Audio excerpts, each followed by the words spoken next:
การให้ฟังนะเจ้าถ้ารายการประมาณก็จะห้ามตามนี้ไปก่อนนะเจ้าครับเอาเข้าใจแกนมาเด้อเวลาจะหมดยามึงอะนงไอ้หันแถวมีบุญเต้ากะยามึงอะไอ้เท่ามาพอมาบหันแหงสลิดสักสิทำดาวมาอาตาฟังสลิดลึงลังอาเด็กมาทำมาบอกตื่นยำห่อไปรายการหาบัตตาบัดดีกันมาคืนห่อทีวีตาไอ้ยังเป่งลืมเดี๋ยวก่อนเปิดทีวีอย่าหยั่งก่อนพี่น้องวันเขายังครับมาเดี๋ยวนี้ก่อนยังยังจะโซ่ปัจจัยโซ่ยังเปิดเขียนไว้ประกาศค่าปฏิเพราะไหนบอกกล้าจ้างก็ได้เป่าคงลงออกบ้านนาไอ้บอกว่าเจ้าตีก้าออกบ้านประจักษ์ยามก้าเอาไว้หนึ่งเก้าวะวันนี้นะไว้นักแกไว้เบอร์อยู่ก็แค่จะตีแถมมาเถอะคิดแสดงเหยียดไปตีอันนะครับฝากประกาศนะครับเลิกจากคณะกรรมการรถป้ายทะเบียนขอไข่ออ่าง394เชียงใหม่กับรถป้ายทะเบียนกอไก่นอหนู2618ลำปางเอาความกรุณาย้ายกับเลิกเจ้าของรถที่มีตามมูนี้เนาะครับเนาะรถของท่านบรรยายย้ำป้ายทะเบียนขอไข่ออ่าง394เชียงใหม่และกอไก่นอหนู2618ลำปาง5รถท่านบรรยายระวังนี่ยังจะปล่อยยังรถท่านก็อยู่ที่เก่าก็ได้ว่าจะไปคุยเปิดไอ้หัวใจเย็นให้รถเกินกันเป็นหลายแสนขอความกรุณาย้ายกับเนิร์ครับเนิร์เพราะว่ารถกีดขวางการจราจรเจ้าครับเอาเนาะต่อเอาว่ากันทำไมเจ้าครับวันนี้ยังแควนได้หัวหมานจากป่าเยี่ยมละมาหันรายการมันมาหันดีหันนาทีวีมามีตึงภาพตึงเสียงไปที่รถบ้านนอกไปใจวอกในเมียงจะมาไข่สามเนียงห้ามประวัติเก่าว่ามีอย่างใดไข่มาจุดมดจากที่ป่าบดกับแต่เดิมแต่เก่าอย่าเล่าประวัติของพระพุทธเจ้าขอเพื่อนายน้องเนาเล่าเพื่อใจควัก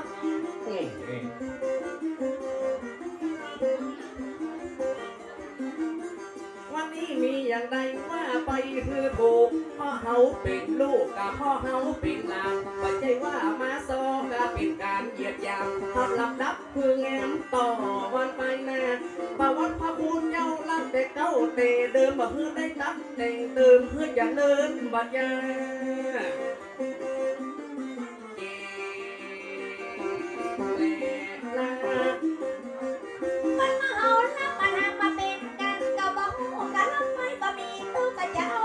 ใส่ในสักสิทธิ์กับพันนี้ใส่ใจไม่อ้างทิ้งไปเป็นต้นกับเป็นต้นแจ้งโซกับมาห้องกลางทางไปรายการไอ้ต้องห้องหมดยังสอนเรื่องทางเปลี่ยนกันคนมดถ้าไอ้ห้องบอกมดละหายจะต้นอุ่มดำพอไปนั่นได้นำต้นซอดีตำรวจมาห้ามตำรวจยับเลยสวัสดีเจ้าคุณตำรวจครับซอดีไปอย่างเงี้ยพ่อไปเรียกให้ยืมตำรวจมาซอท่องค่ะหันตำรวจมาได้ก็ป้าอยากก็ลืมไปยังไงท่านบอกว่าท่านมาครูมีงานอย่างเล่าไหมมันมาสีน้ำเงินอยู่มาได้เงินปากตั้งอย่าห้องบอกว่าห้ามไปรายการที่บุญเหลียวมันก็แห้งไปยุ่งเพิ่นจะไปยังกันอย่างนั้นไปรายการกับวันนี้อย่างใจสองคนยิงแจ้วห้ามไปกันตัวมีลูกนะก็ชูก็ได้นะตัวมีลูกนะพี่บุญไปงานนะเขาเล่ากับประวัติอย่าไปปักไปดังอื่นเป็นงานใจขึ้นมาต้อยเป็นงานใจวานเจ้าเมื่อเขากับมาซอในงานเพิ่งได้มีงานอย่างขอเพื่อนายบอบอน้ำพริกกระยาดปลาลิมลืมแต่ให้พื้นมันเปิดน้ำดำยอดระพักนอก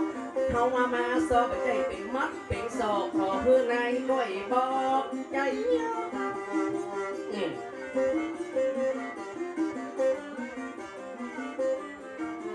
มีงานอันใดเขาจำเป็นต้องห้ามกะตะวันมันบ่ค่ำจะเป็นหนีไกลกันขอเพื่ออีนายห้ามเพื่อถูกเหตุการณ์ว่ามีงานอย่างขออีนายปอโอเพิ่นว่าโฮโอโยเพราะว่าเฮาบ่ใครเสวนาโดนไหนมันจะเข้าใจฮู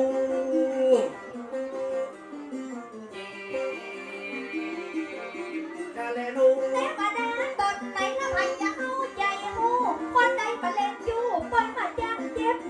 ใหญ่ใหญ่ หวงเลิกกับข้าวบัดต้มไก่ขัวยังโซ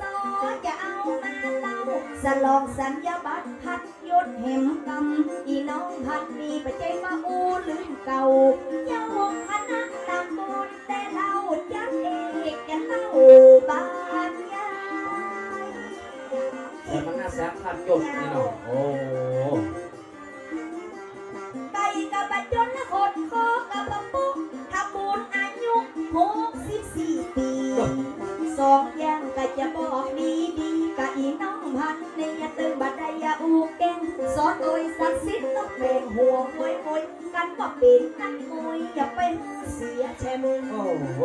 ไปว่าอันเดี๋ยวจะมาตีกันมาได้ วันนี้มี2 งานเจ้า เราว่าเป็นนักมวยแล้วเขาบ่าเพื่อเสียแชมป์จะไปพื้นนอกเน้มก็เป็นข้อแข่งเอาเป็นนักจังซ้อนเป็นนักแสดงกับไปจัดก้อยเก่งเมื่อพูมันกิ่วมันกดว่าท่านพระโคอยู่วัดอยู่ว่าสถาปนาจนในรับพัดยศเพราะว่าท่านเป็นศิษย์รัตถาคตใจบ่ใจกดนานแล้ว แม่ละอายอีแม่เจ้าของยังไงเหรอ เพื่อนนายกวัฒนมงคลปัญญาอบทนมามีความไขว้เขวใจท่านกับพระภูมิว่างเหมือนท่านเลปืนละมาเตนนักประสุดกับเสียงว่าเป็นอย่างใดว่ากันไปโจรมกกับมันโจรสุดโจรมันเสกกับมันเมียน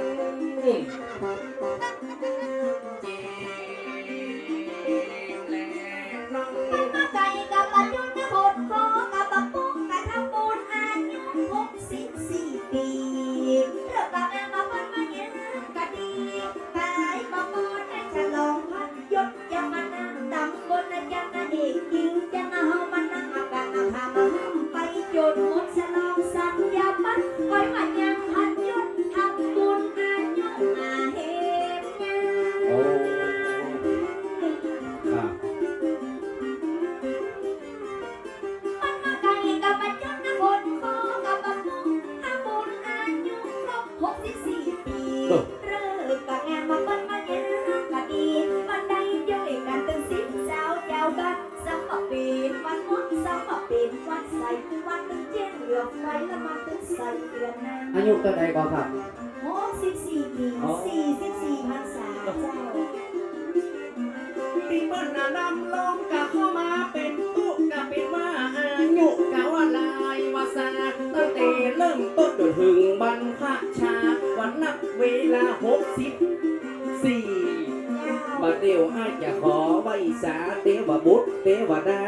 ตั้งเต้าตั้งสี่กับเจ้าตีเจ้าดินเจ้าหินติ๊กกี่เปิ้ลว่าเป็น64ลอตเตอรี่สักใบ โวยกะออกแต่ว่าเนี่ย มาก่อนหน้าว่าไหม มันมาลาบจัง ลาบเด้อแต่ว่าโบกไปจากนั่งอยู่เพื่อน โอ้โห เดี๋ยวก็เตียวลองอยู่เดียว จ้างมันจ้างหายจ้างตุย อายุ64ความดีเปิ่นมีนักอยู่ว่าอยู่วัดมาแล้วหลายปี จะถามชื่อเต้ชื่อเล่นเปิ่นจะมีว่านามบาลีคือมันถูกต้องชื่อเก้าชื่อเงาแถวตั้งแนมสกุลตั้งแต่เก้าเต้โงนบอกมาดูนเมื่อเจ้ามีก็ชื่อเล่นชื่อเต้สายาการแลน้อง บ้านน้องบ้านของบักรักสง่าพี่น้องตั้งหน้ากะยอมือยอสู่น้ำชายาหาทำบูจะเป็นชื่อเดิมซ้ำก็เป็นชื่อเก่าชื่อพระภูไม่มีมันกันแต่อย่าแก้ไขปันบอกนายแต่เล่ารักสง่าเป็นน้ำเดิมเก่าต้องอย่าเอามาเล่าฟัง โอ้กล้าชื่อก็กินไปเกิงแล้วก็ชื่อสง่าว่าโอ้น่าบุญแต่ สง่าฐานะธรรมโมท่านได้เป็นพระโพละของลูกของหลานเป็นตนศีลตนบุญตนธรรมพัฒนาการท่านได้ขึ้นได้สร้างวัดเขาจะดีก็เพราะมีครูบาเขายังเบิ่งบุญนะป่ายังเบิ่งบุญนะ อ๋อ จริงพัฒนาหลายลำ เขาเบิ่งบุญนาป่าเบิ่งบุญน้องไม่งามกับมณีต้นโพสลีท่านพระครูด้านเป็นคนดีบ บุญป่าละมีฮือได้ชื่อสง่าจนได้ก็เป็นองค์เป็นตนเอาผ้ามงคลสังฆามาปาดบาน้ำอกน้ำใจเปิ้นไหลพ่อแน่ชื่อว่าสง่ามีแต่ความเจริญ ขอบคุณสำหรับรายการตัวนี้จังเนอร์มือจากซอละ ครับผมกาพระโคสง่าฐานะธรรมโมเป็นพระสังโฆนะบุญส่งเสริมคุณงามความดีมีแต่เก่าแต่เดิมบัดเดียวยันเจิงจนได้เลื่อนขั้นแล้วว่าชื่อพระอุรัชพินนางงามเปิดจะว่ายังได้การมาบอกมาแทนรัง โอ้โหเด็ดซองไว้ฮ้อนแต่ไม่ได้ โอ๊ตเอาปลูกนะเดี๋ยวนี้ก่อนเนาะ เจ้าหันพระโคราชดินนานางโสภิตวรธรรมอย่าบอกความหมายอย่าบอกศักดิ์สิทธิ์ปอดใหญ่อันว่าชื่อเดิมก็คือท่านสง่าศักดิ์สิทธิ์ละกันในเป็นอันนับเป็นมาผลและบางงามเจ้าจะรับเป็นมาชื่อเดิมชื่อก่อนนามว่าสง่าคนแห่งนามสกุลบอกมา อ๋อวันนั้นสกุลก้อนแหงก้อนแรงเนาะครับ สง่านามสกุลคนแรงสาบานเม็ดแดงก็บอกว่ามีปัญหาปิ้งอย่าละต้องมาตะเมื่อกันตะบ้าเปิ้นมาปิ้งอย่าละนาบอกกับพ่อกำพ่อไอ้ก็อีทางเอาเป็นไปอย่ายุบก็เอาอยากกับผู้ชุบกับเปิ้นเนี้ยมัวรอพวกทางก็เลี้ยงแล้วพี่น้องไปดังปูนพี่น้องไปดังเพล อย่าไปเสี่ยง พี่น้องไปดังเพล อยู่ไปกู้กั พี่ น น้ กั อง น ไปดังปูนพ่อโฮงทานปูนแล้วไปจะมาปูนโฮงทาน เปลี่ย จ้าน กันไปอย่าไปคำเสียงจังสองอ้อม เรียนเชิญนะเจ้าเด้อ แกเปิดโคมทานบริการเข้าน้ำมีหลายน้ำเจิญไปฉันไปกินนะเจิญตึงป้อใจนะเจิญมาตึงนะแม่ยิงนะเฮาเป็นศิลปินอย่าห้ามไปเหียก่อนเป็นกับพระครูโสภิตพรธรรมพี่นายน้องนำมาเสงทำมาใส่ซองว่าเป็นน่ะแน่บุญว่ามีการขับท่องขอน้องได้เล่าว่าจะยาก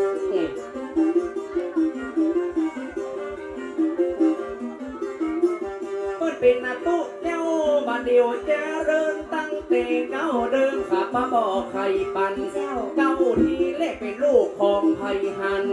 เมื่อตั้งคันก็แต่เดิมน้อยเป็นลูกป้าเล็กก็เป็นลูกแม่ตาลูกบ่มีลูกบ่มาบ่บอกมาเรียบร้อย กับเดียวน้องจะเล่าให้ฟัง เป็นลูกไผ่ลันไผ่เก้าเงาเปิ้นอะไรน้อง หัวใจมาแทบมันบ้านในกับประกอบกับอันนี้มันเกิดมันบอกในหัวแตกแถมกับมันเจ้าว่าพ้นไปแถวเมื่อแตกสาวบ้านแม่แต่งกันเนื้อบอกมันหูกับเปิ้นมาไปกันดังนี้กันละหันมันย่างกินกันละสะพานปึงหูไอ้ถามข้าเจ้ากันเจ้าตอบปันหูเจ้าจะปันไอ้จูบสองหิม ทีมไหน หิมแย่ อ๋อเรียกว่าทีมอันนั้นนี่ นี่ไปยัง ทีมหูดัง มาไปเลยไอ้น่ะมันพูดเรื่องไหนเนี่ย ไม่ได้เอ๊ะอันตรายหรอก ก็บ่ต้องเอาเป็นลูกมันจะต้องมีพ่อก็บ่เหลือบ้านนอกมันก็ยังมียาวน้องอย่าบอกเพิ่งว่าอีดอกเอาเล่าเพิ่งฟังตึงสิบสาวเจ้าบ้านนั้นเล่าออกกำสอบเป็นสาวบ้านเม็ดเองพูดเห็นอยากเห็นพ่อแม่เดิมเห็นนั้น โอ้ไผ่ยังชื่อเหมือนกันถึงพ่อถึงแม่ โอ้แต่ค่ะ กะอีน้องอาพันนี่เป็นคนดีปัญญาหม้อหาว่าแม่พ่อจือปูแทนย่าแทนมาอู้ยังอีมันตึงเจ็บตึงแกนปูแทนย่าแทนจะกำแขนมาตื่นปูแทนย่าแทนมาเป็นคนบ้านไหนบ้านไก่บ้านไก่ขอปอไข่ปอปึกจะเอายัดตาว่าขึ้นมากำเนิดก่อนที่ได้มาเกิดเป็นคนพูดเห็นอยากเห็นนี่มันบ้านไหนแต่ บ้านไหนอ่ะ เป็นไผ ก็น่ะ อย่างทางเพื่อทำเรื่องพวกนี้ ปืนจะได้มาเกิดเป็นมนุษย์บริสุทธิ์กะบะพึ่งอาทรัพย์สนเพราะว่าอาญาติแล้วเพื่อเป็นมงคลสร้างบุญกุศลกะจะเลิ่นก้าวหน้าตัวใดมาบอกว่าเป็นผู้เห็นเนี่ยเห็นมันเป็นโคนเขตแดนบ้านใดในหลุมฟ้า แต่เนี่ยอย่าเล่าให้ฟังเป็นโคตรโคตร บนไหนบ้านโบนกับจะบ้านหลุมกัน มาทำพระพูดอย่าได้ลองมาเกิดได้ไปเอาก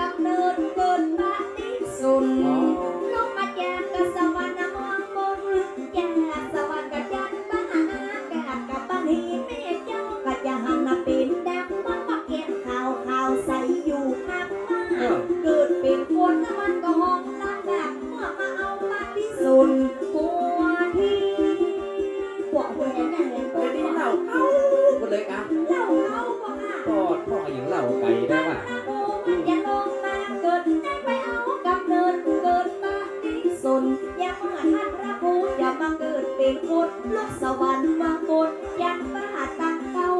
มาติดต่อตั้งก็เลือดไขมัน3 วัน7 วันเอาธาตุ4เป็นเบาบอกโดนบอก อ๋อ แต่นะและน้อง ก่อนกูเห็นนะเนี่ยเห็นจะกรรมเคนามาเกิดเข้าหน้าบุญประเสริฐมาจากบุญกับสวรรค์ก่อนหน้าแม่เจ้าจะได้กำเนิดนะตั้งคันเกษตรพอรำมาแม่เจ้ากันนาตัวว่าจูคาดว่ามันเป็นอย่างใดมันมีไก่ว่าตุกใจมาฝากก่อนจะเกิดหาว่าไปจูคาดมันมีประมาณ4อย่างอาญาเอาว่าท่า4หรอก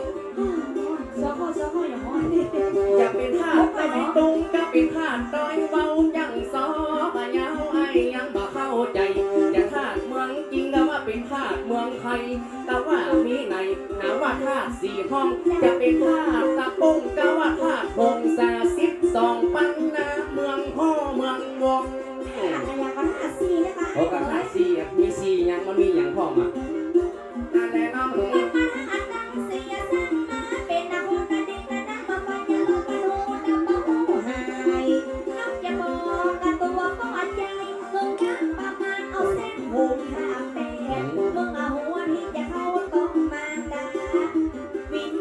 ของลูกรักกระแสกับน้องกันได้หมายแขวนแสกน้องสู่ต้องมาได้อันนี้แม่เต้ละ อ๋อ แม่ที่มองสวรรค์พ่อแหนแม่แหนพ่อมาส่ง เอามาส่ง พ่อ อะไร แม่เต้กันอยู่ โอ้ยังไม่หลายอย่างหลายข้อหลายอันแต่ นี่น้องพันนี่นะเจ้าอย่าเอามาอันก็มานั่งโบนฮะเรื่องมันนั่งสงสัยเรื่องราวอยาวมาบ้านนักใหญ่บอกพ่อใหญ่ไอ้เขาตีนี่เอาใบรายการมันได้เขียนขึ้นมาต้องได้อู้ได้อยากต้องได้สวมไทยดี สวมอะไรอย่างจ๊ะ สวมอะไรนะ อ๋อ ละน้อง กันดินน้ำมาลงไฟมาใส่ธาตุ4เป็นคนจากยิ่งนะมันตึงเนี่ยกันนะเป็นนาหน้าบุ้งกะทิจับจุงปลามานะเป็นนามากะสนากะตึงกะใหญ่กะตึงกวังก่อนจะเข้าสู่ต้องมารดาพระปิตาอันนี้เป็นพระผู้สร้างห้ามแต่เก้าก่อนที่เปิ้ลจะอ้างเป็นอย่างใดหันชื่อจริงนามจริง อ๋อชื่อจริงนามจริงพ่อแม่นะเจ้า คนเป็นพ่อนั้นต้องเป็นพ่อใหญ่แม่ของนายจะต้องเป็นผู้หญิงบอกมันก็คือมันเป็นความจริงบ่คือได้สูงสิ่งนอกลู่นอกเส้นว่าเป็นอะไรอย่างอีกาวิพิตามารดาที่กำเนิดเกิดมาได้ตึงหนีบตึงเกณฑ์เจแล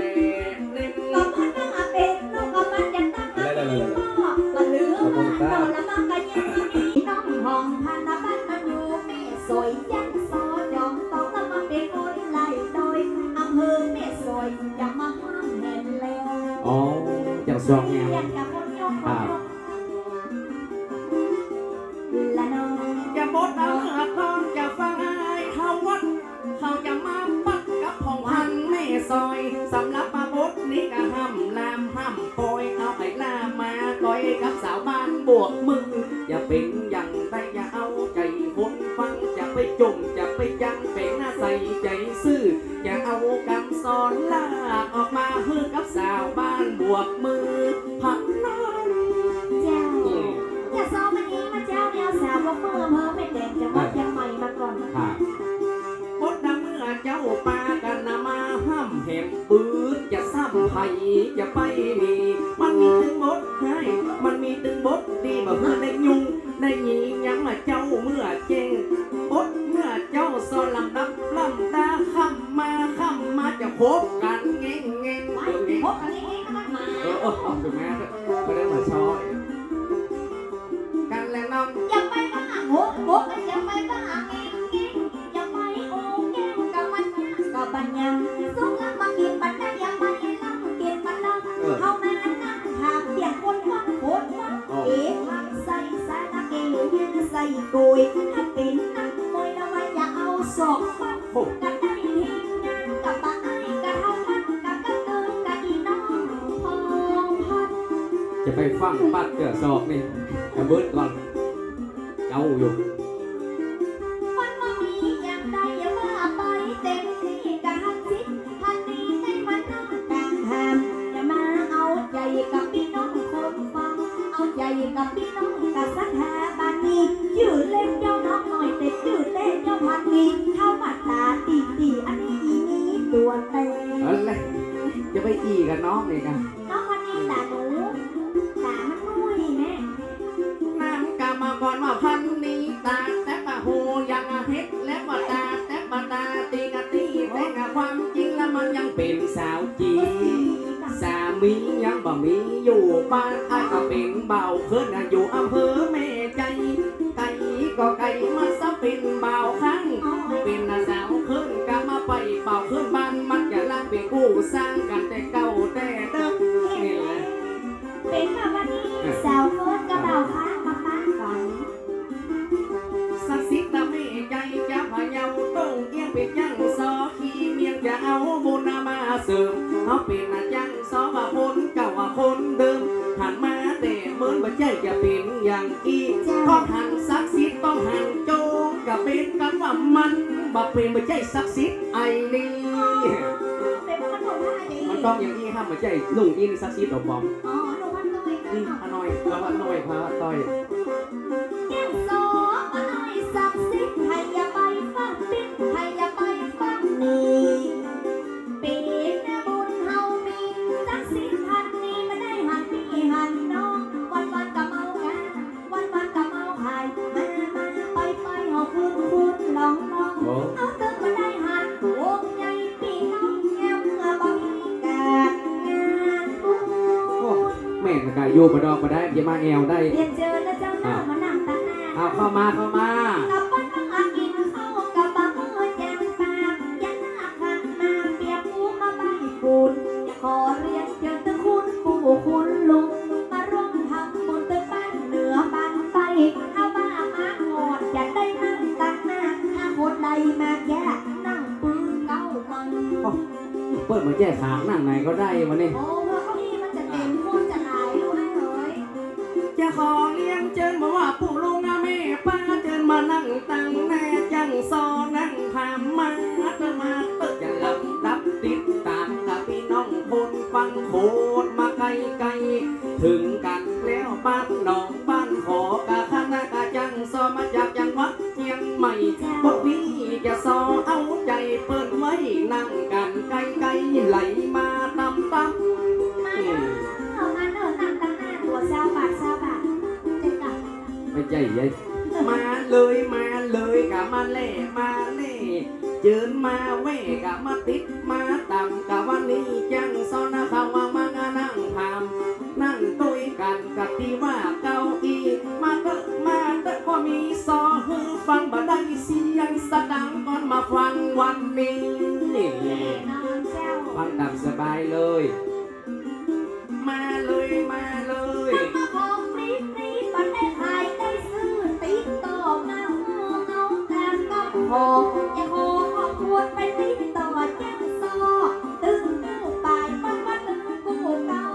คนมาเห็นหอบมันออกก่อนละบังหาคนมาเก็บกะเอามาเก็บใส่ใบละปะเมามีตึงกู้ปลายกับมีตึงกู้เจ้าเอาใจหนุ่มเข้ามาปอย เอาเล่าไหลเข้ามาโลดโลกแล้วเอากินน้ำกินน้องก็แม่เฮ้ยก็ได้เข้ามา จะขอเรียกเชิญทุกคนหนุ่มคนเฮาพี่น้องบ้านเฮาไปนั่งเศร้าเงาหอยยืนฟังซอกันในงานปอยเรียกเชิญทุกคนหนุ่มคนเฮาอยากบัดยับนางห้องมันก็มาหอกไว้อยากบัดยับบางรายไปแห่งวันลานเหมือนแต่เจ้า อันนั้นลูกเยาคณะจังฟ้อนกันเก้าผมแต่งหน้าเจ้า เหมือนเก่าโหเหมือนแต่เจ้า บางห้องก็มาควายบางหลายก็มาเจ้าคนเก่คนเข้าว่าจ้อยแต่งปึกษานามีการมีงานจ้อยการเกี่ยมดังกับวงสัตถามว่าคนเข้าว่าคนหนุ่มบอกว่าแม่ยิงกระตึงบอกว่าพ่อใจเกี่ยวสักหายไหล ลุ่มมาช่วยกันสร้างเพื่อมันคุ้มเปกใจบ้านใจจุ่มมาเจอ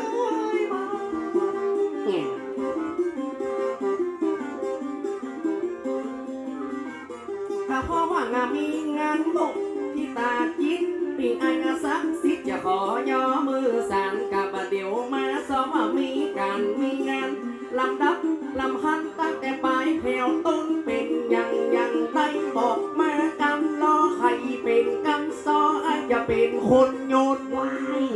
ค่อยผ้าใจเย็น เพราะว่ามันควายเล่น ๆมันว่ามีอย่างใดอย่ามาไปหยุดมุดเขาจะพกเข้ามารายการ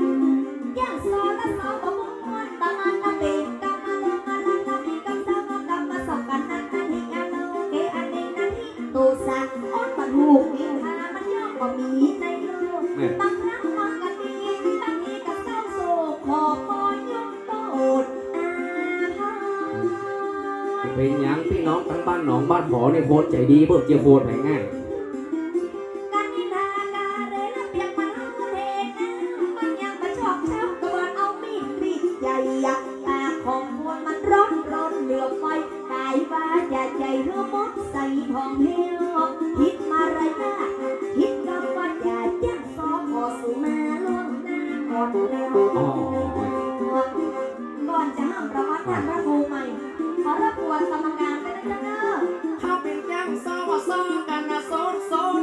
มันบ่มีบทเอามาอุ้งเอามาแจกมาซอบทเจ้าอย่าลำดับมาลำดาความหมายมีมากะเพื่อเพิ่นเขียนบอก แต่ว่าจะซอเพื่อลำดับท่านพระครูเอามาอ่านดูก็ซ้ำอ่านบ่ออกเขาเป็นยังซอก็ใจอู้เล่งสอบออกเพราะว่าเพิ่นมาเขียนบอกขึ้นมาเนี่ย รบกวนกรรมการเนี่ยบอกว่าท่านพระครูแจ้งซอกันเด้อ รบกวนคณะกรรมการจดไว้เฮาก่อนอย่าได้กามาห้ามตัวกัน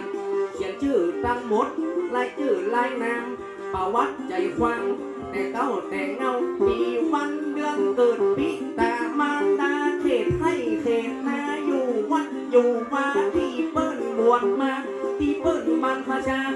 อุปสมบท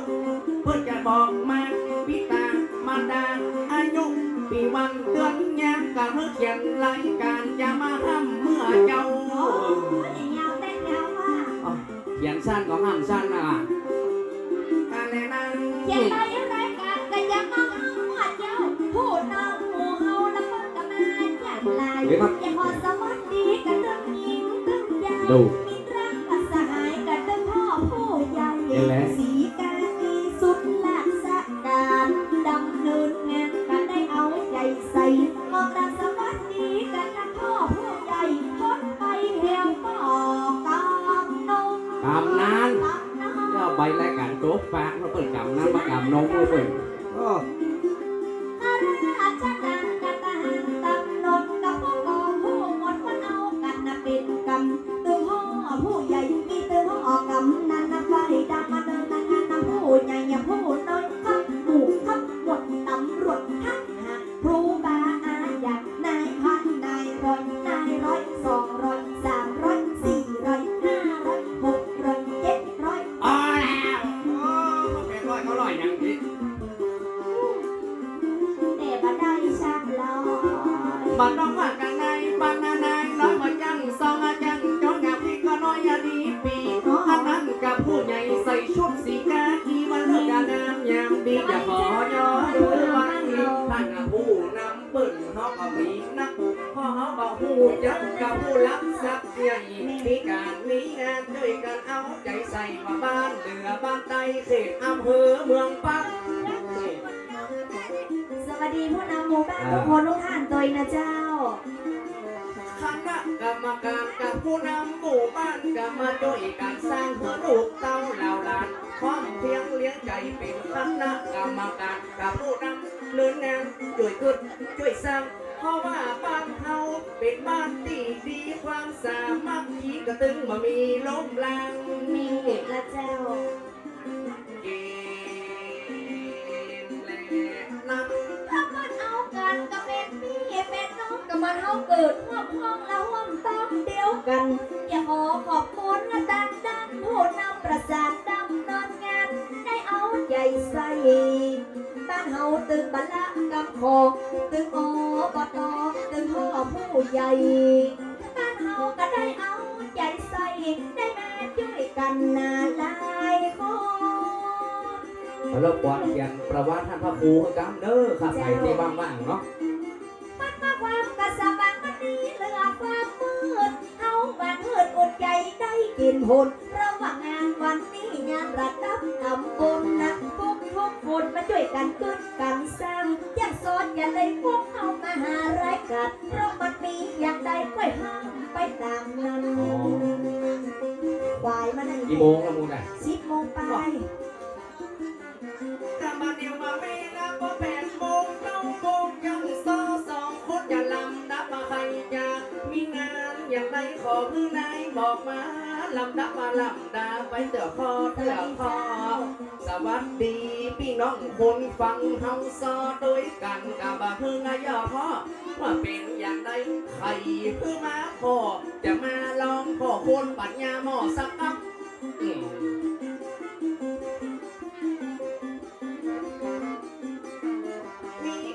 มีงานว่ากับท่านพระครู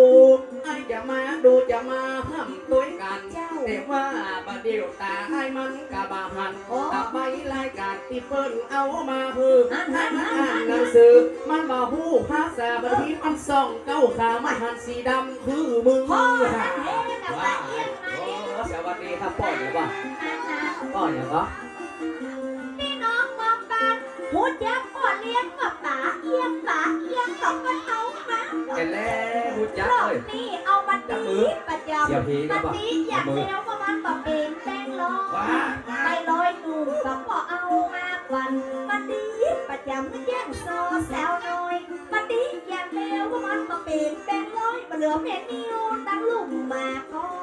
มาไปว่าเตื้อใบร้อยใบเช้าอย่าจะไปว่าไปเลย อันนี้ใบลอยหนุ่มลูก นมเอาเบิร์ดกับอุกก่อนเอาสุกนะครับ เอาสุกไปก่อนเนาะ สุกนะครับ โอ้เป็นว่าพี่น้องบ้านเฮาหลายพี่น้องตุ่มความนั่งอะไรไว้เนี่ย นะโอ้บลึก เจ้าตะกี้มาอย่างพ่อได้การมาฮะ แล้วบาหันกันไปท่องไปหาท่าน โอ้